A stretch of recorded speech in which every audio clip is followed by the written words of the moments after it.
So I did chapter 27, question 4 for this week's discussion question. That question reads, what is a literature search or review? What are some common databases used in healthcare to conduct literature reviews? And what 3 things should nurses do when conducting their own literature reviews? So I'd like to first define evidence-based practice, since that's what this chapter is all about. According to the text, evidence-based practice provides a better way to treat patients because it replaces tradition with practices supported by research, therefore improving patient outcomes. That said, literature searches or reviews are an integral component of evidence-based practice.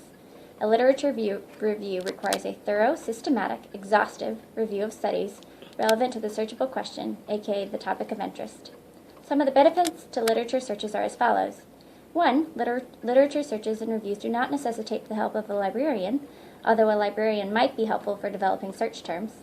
2. Literature searches can be performed quickly, and let's face it, time is often of the essence when you're doing a research project or the like.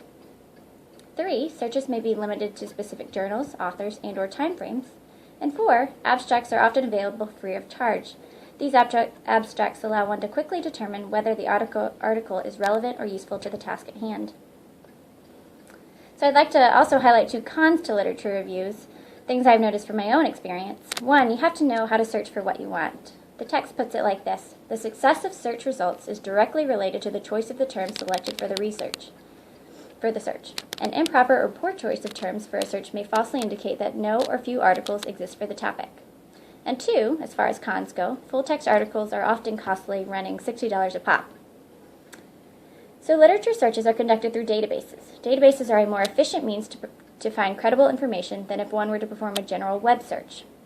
Common databases used in healthcare, and particularly in nursing, are CINAHL, the Cumulative Index to Nursing and Allied Health Literature, Medline, and PsycInfo. All 3 can be accessed through university and/or hospital libraries. Students in distant or online education can access these databases for free or at low cost. Just to elaborate on each of the aforementioned databases, Medline is accessed free of charge through the National Library of Medicine's PubMed website. CINAHL is a service of EBSCO Publishing and provides access to journal articles more specific to nursing. It unfortunately does not include medical or basic science journals. And finally, PsycInfo is a service of the American Psychological Association and provides access to articles specific to behavioral health. I personally have no experience with PsycInfo, but have used Medline and CINAHL extensively in past research projects, and most recently for the purposes of our group project. So there are 3 things nurses should do when conducting their own literature reviews. 1, nurses should record the details of the search. These details include search terms, databases used, time frame of search, and so on and so forth. 2, nurses should maintain notes on each review. And 3, nurses should prepare a succinct summary of all the studies reviewed. So that kind of wraps things up. As always, my resource for this post was our text, Handbook of Informatics for Nurses and Healthcare Professionals, 5th edition. And yeah, that kind of wraps things up. Thanks, bye.